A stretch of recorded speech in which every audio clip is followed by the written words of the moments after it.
kallon mu barkanmu da wannan lokaci da kuma sake kasancewa da mu a cikin shirin filin a fafata. Za ku iya kallon shirin mu a YouTube channel mai suna Hussein Suleiman Ozil ko kuma in ce mai suna Hussein Ozil TV. Za ku iya kuma bibiyar mu a tashar Fortunes Radio a kan mita 99.3 a kowane rana daga Litinin zuwa Alhamis a nan jihar Kaduna. Shirin a fafata yau za mu duba wasu lamari ne da suke afkuwa a bangaren harkalin 'yan wasa.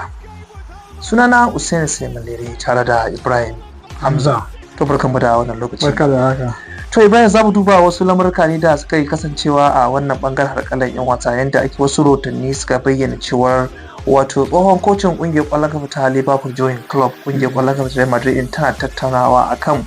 mayar da shi mai horar da kungiyar kwallon kafa ta Real Madrid, duba da cewa Carlos Ancelotti ana ganin cewa zai iya komawa tawagar kwallon kafa ta Brazil da horar da su. Ya kake ganin wannan lamari cewar yanzu haka a ce an sama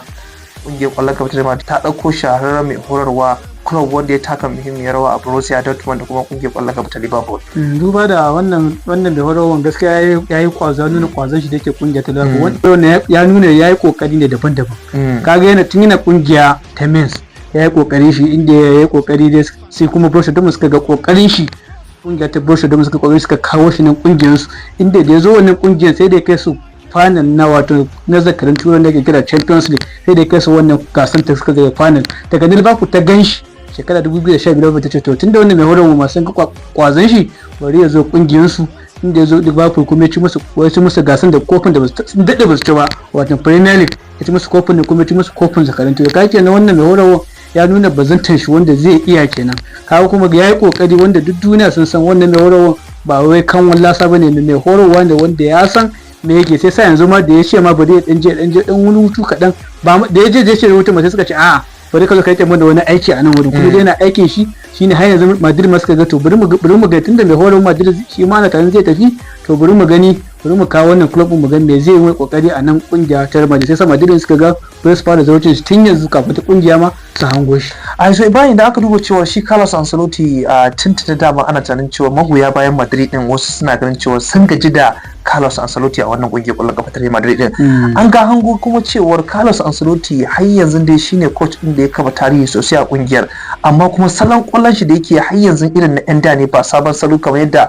su Hasafili suke buga ba, irin su Pep Guardiola, irin su Arteta. Ka san mai horarwa ne tun wanda ya san Carlos Ancelotti tun yana kwallon shi, ya gama kwallon shi ya ci kofuna, ya dana horarwa ya zo AC Milan. To da ya zo AC Milan, ka zo da kwallon shi ya zo da su AC Milan ma sai tare da TJ. To a lokacin da yake horarwa, wasu lokacin kwallon da ne yayi ya tare da TJ ne, su Kaka su da Dinwa suwa duk su ne da kungiyan su ga tusu ya tara su ya zo, amma duk da haka dai ya samu ya ci kofunan da yake so a wannan kungiya a lokacin kenan. To da ya zo kungiya ta Chelsea shi ma dai suka ga dai abin da yake so a Chelsea, lokacin kuma kwallon ta ba canja ana amfani da matasa, sai abin ya zo bai miye ba, suka sallame. To sai kuma kungiya ta Real Madrid, to da kungiya ta Real Madrid kuma sai ya samu yan kwallon da ko tsofaffin kuma da ko matasa, sai ya samu ya ci wasu kofuna. Kuma yanzu da ya zo abun kuma ya zo mai kashe-kashe, sai kwallon tunda kwallon ta koma zuga baki ɗaya, yanzu kwallo duniya matasa ne, sai yanzu abun kuma ya zo yake juya mai ba, yake suke ganin fa yanzu fa shi wannan yana son amfani da tsofaffin kwallo, kuma yana buga mana kekara 4-4-2 watan 4-4 yake buga har yanzu. Su kuma yanzu kwallo ta canja, in ma ka buga 4-4 to gobe na suka buga 4-3-3, ka tunda da yanayin wasan ka, salon wasan ka kullum, saboda ana amfani da matasa, kuma kowace kungiya yanzu suna buga kwallon su da matasa ne, kamar yadda Barcelona take buga. Yau kaga matasa yanzu, kaga kamar Barcelona yanzu su lodi su ne tsofaffi, amma kaga idan suka kai shiga wasu kesh inda zai yi aikin wahala ba a ce tsakiya. Kaga kuma duk kungiyar da aka ce mata tsakiyar da tsofaffi za su gaji, to dole sai an haɗa matasan nan an sa shi. kuma Ancelotti mai horarwa ne wanda har gobe shi ya fi son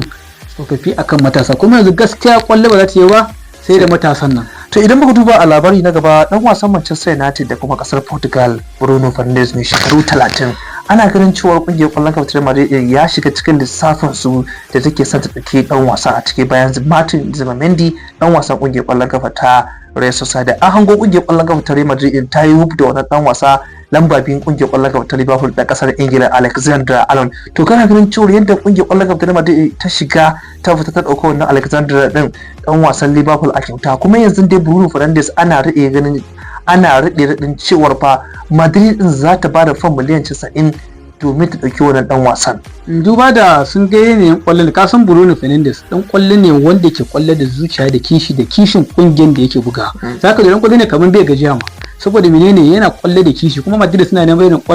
kwallon da ke buga musu kwallo da kishi a kungiyarsu. Saboda menene yanzu kaga tsakiyar su, har yanzu tsakiyar Madrid da kuma tsara tunda wannan dan kwallon sai tafi wata Toni Kroos, tsakiyar har yanzu bai dawo musu inda suke so ba. Yasa ke ganin suka kawo Bruno Fernandes duk da ya kai shekara 30,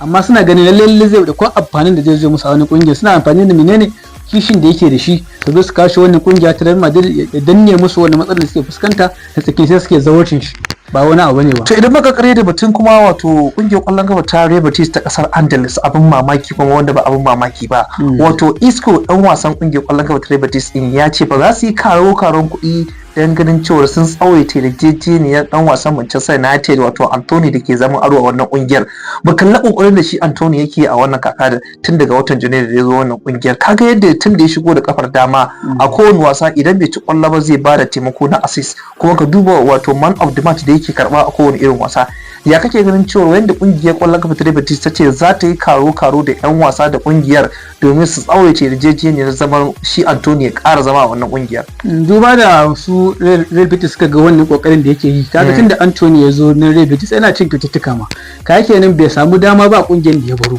To yanzu ya zo kungiya sun ba shi dama, suke ganin ma to yanzu ba za ma su yadda a ce ya koma kungiyar shi mata da ba wata mace sanata, a'a suna ganin gwara ma ya zo na kungiyar kudin za su hada masa sai shi sun ga amfanin shi a na kungiyar. Ka san Real Betis sun dade ba su kungiya ta Real Madrid ba, amma sai ga zuwan Anthony sun ci Madrid. Ka kenan suna tunanin zuwa dan kwallon ne ya kawo musu wani amfani wanda suke ganin suna amfani da shi suna samun ga nasara. To ba su suka ce ba su ce yau ya koma baya, a za su sa kudin su da dukiyar su yi komi su ga lalle wannan dan kwallon ya zo mai a wani kungiyar dindindin ba inda zai je. To da haka ne kuma za mu kawo ƙarshen shirin filin afafata na wannan ranar. Za ku iya bibiyar shirin mu